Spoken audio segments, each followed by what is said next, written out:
আলাইকুম এভরিওয়ান, কেমন আছেন সবাই? আলহামদুলিল্লাহ আমি ভালো আছি।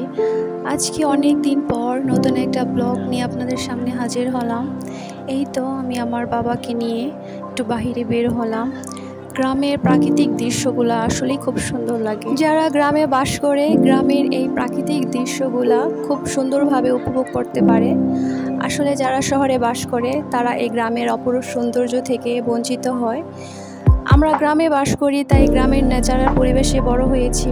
চারপাশে সবুজের সমারোহ, মনোমুগ্ধকর পরিবেশ সত্যিই খুব ভালো লাগে।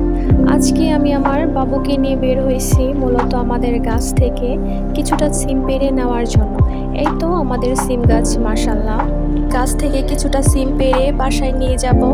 এই তো আমি বাসায় এসে সিমগুলা সুন্দর করে ধুয়ে এখন প্যানে সিমগুলা দিয়ে দিব।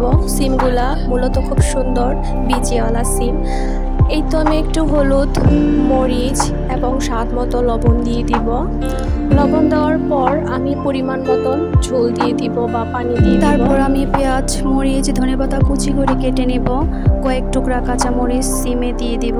এই তো সিমে বলক চলে আসছে। প্রায় সিমগুলো সিদ্ধ হতে 20 থেকে 25 মিনিটের মতন সময় লাগবে। পানিগুলো শুকিয়ে নিব। এখন আমি ঢাকনা খুলে দিব। ঢাকনা খুলে দেওয়ার পর একটু নেড়ে দিব। সিমগুলোকে আমি আবার একটু নেড়ে দিব। সিদ্ধ না হওয়া পর্যন্ত এভাবে জাল করে নিব। পানিগুলো একেবারে শুকিয়ে নিব। মূলত শীতের দিন গরম ভাতের সাথে সিম নিরামিষ খুব খেতে স্বাদ লাগে।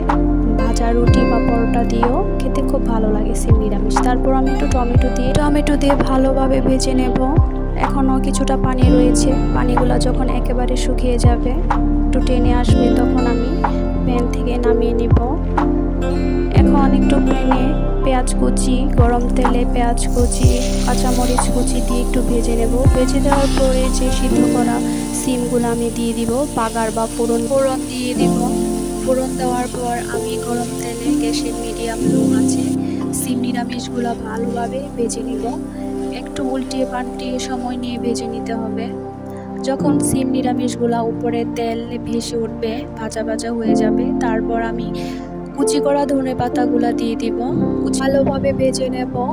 এই তো আমার ফাইনালি হয়ে গেল সিম নিরামিষ। শীতের দিনের সকালে গরম ভাত বা পরোটা বা রুটি দিয়ে সিম নিরামিষ ভাজি খেতে খুব মজা লাগে। রেসিপিটি কেমন হয়েছে সবাই একটু কমেন্ট করে জানাবেন। অবশ্যই লাইক, কমেন্ট এবং শেয়ার করতে ভুলবেন না। তারপর মিহাদ চলে এসেছে বাহিরে। তার দাদু বাজার থেকে কিছু শিং মাছ নিয়ে এসেছে। আমাদের মিহাদ মাছ দেখলে খুব পছন্দ করে। মাছ দেখলে খুব খুশি হয়ে যায়। মাছগুলা নিয়েও খেলা করতেছে, একটার পর একটা মাছগুলা ধরতেছে। আমাদের আজকের ভিডিওটা যদি আপনাদের কাছে ভালো লেগে থাকে তাহলে অবশ্যই কমেন্ট করে জানাবেন। আজকে এই পর্যন্তই।